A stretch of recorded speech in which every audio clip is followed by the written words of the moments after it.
Hey everyone, and welcome back for another deep dive with us. So, you want to get to the bottom of this whole thing with Very Dark Man and this donation and what happened, right? Yeah, so Very Dark Man, VDM, you probably know him online. He's that social critic, and well, he's got a big following.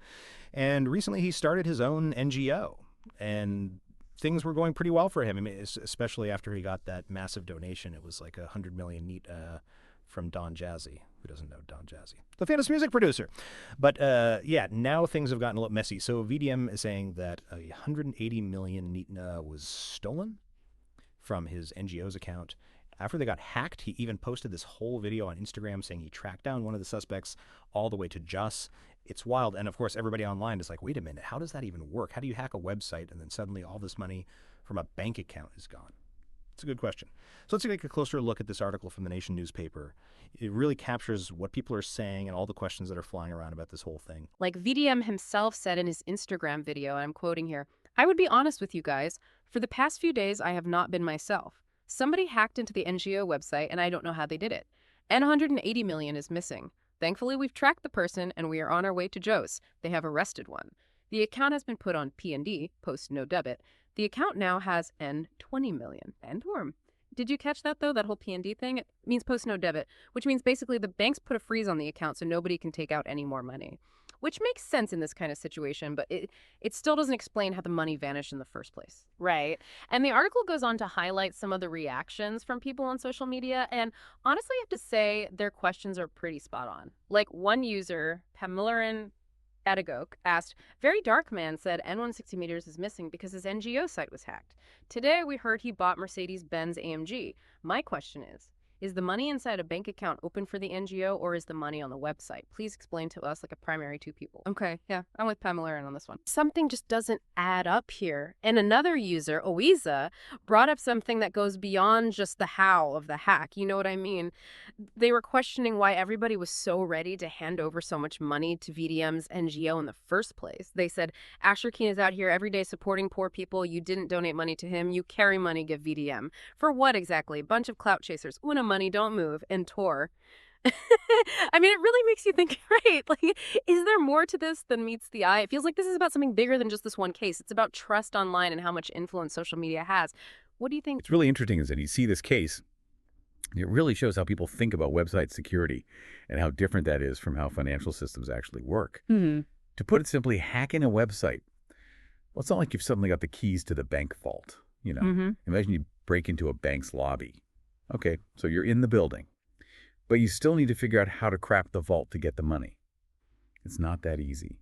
So when we talk about hacking a website, what we usually mean is that someone has gotten access to the website server without permission.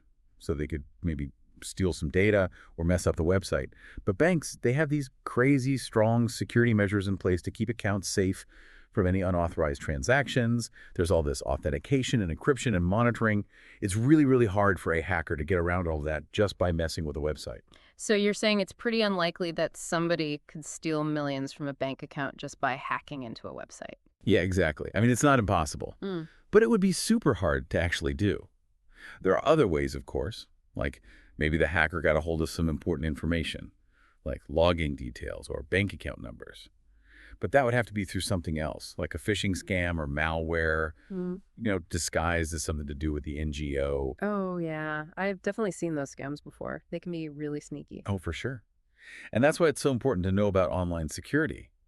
But this whole thing also brings up the question of doing your homework, especially when you're donating online. Like Oiza mentioned, those clout chasers. And it just shows how sometimes people rush to donate to causes that influencers or celebrities are supporting.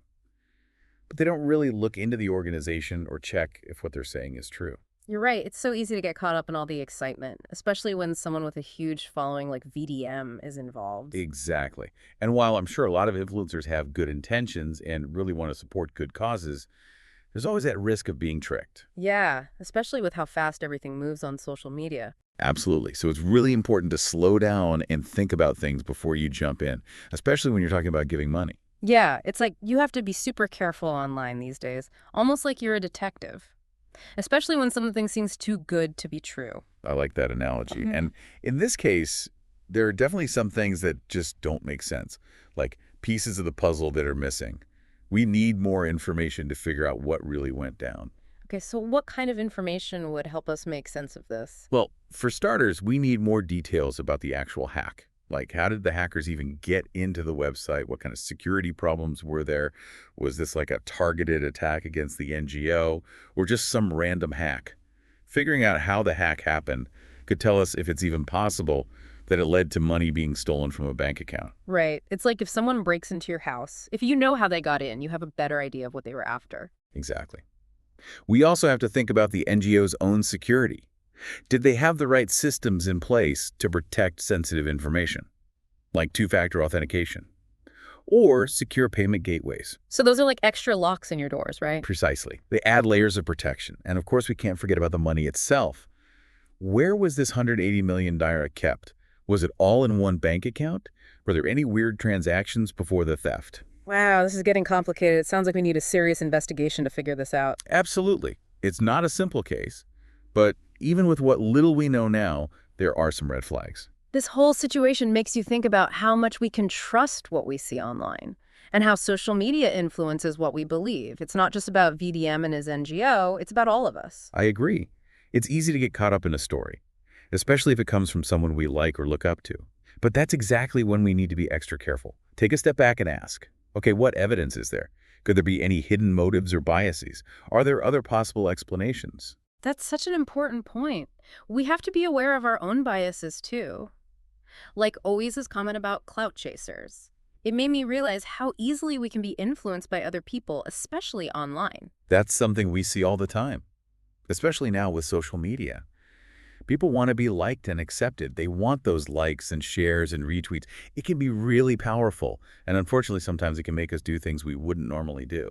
So how can we avoid falling for fake news or scams online? It feels like we're drowning in information sometimes. Well, the first step is to be aware, to realize that not everything you see online is true. And even people with good intentions can be fooled. Right, we can't just believe everything we read. Exactly. The next step is to start questioning things. Look for evidence, consider different points of view, don't be afraid to do your research, check your sources, and make sure the information is accurate before you share it or make decisions based on it. So it's about being an active participant online, not just passively taking in whatever we see. That's it. And it's also about being responsible for our own online safety and the safety of others. By encouraging critical thinking and media literacy, we can all work together to make the online world a more trustworthy place. That's a great point. As we wrap up our deep dive into this case, what's the one thing you want our listeners to remember? I think the most important lesson is this. Being able to tell what's true from what's false isn't just some abstract idea. It's a crucial skill we need in the digital age. It helps us protect ourselves from misinformation, from scams, from manipulation. By learning to evaluate information critically and ask the right questions, we can make smart choices and create a more trustworthy online world. That's a powerful message. It applies to this story, of course, but it also applies to our lives in general.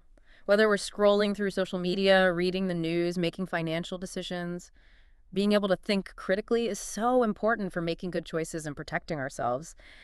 This deep dive has definitely given me a lot to think about, and I hope it's done the same for you. Yeah, it really does feel like that sometimes, doesn't it? Yeah. Like we're all detectives trying to figure out what's real and what's not online. That's a good way to think about it. And it's important too. Yeah. Because what we choose to believe online has real-world consequences for ourselves and for other people. Exactly. So how do we get better at this whole detective thing? What can we actually do to improve our information literacy skills? Well, it's all about training your brain to question things, to analyze, to evaluate information before you just accept it as true. So it's not about being suspicious of everything, but more about being aware and thoughtful. Exactly. And it's something you have to keep working on. There's always more to learn, more to question, more to discover. It's like a never-ending game. I like that. A never-ending game. And it brings us back to VDM and his NGO. We've talked about checking information and making good decisions when things seem a little fishy. But what about those times when it's not so clear what's true and what's not? How can our listeners, the people who are interested in mentioned listeners' stated interests, if any, how can they use this kind of thinking in their own lives? That's a really good question. It's about taking those critical thinking skills and applying them to your own interest and what you know. So whether you're researching something new or thinking about investing or just trying to stay up to date on what's happening in the world, those skills are super important. It's like having a special toolkit for navigating all the information out there. Mhm. And just like any tool you have to practice to get good at using it. You got it. The more you practice those skills, the better you'll get at figuring things out for yourself. And that's really what this deep dive is all about, right? Helping Yeah. you make sense of all the information out there and find those little nuggets of truth. Well said. And on that note, it's time to wrap up this deep dive. We hope you've enjoyed exploring this case with us and that you've learned something about how important it is to think critically and be aware of what you're seeing online. Remember, stay curious, keep asking questions, and don't be afraid to challenge what you see. We'll be back soon with another deep dive into a brand new topic. Until then, happy exploring.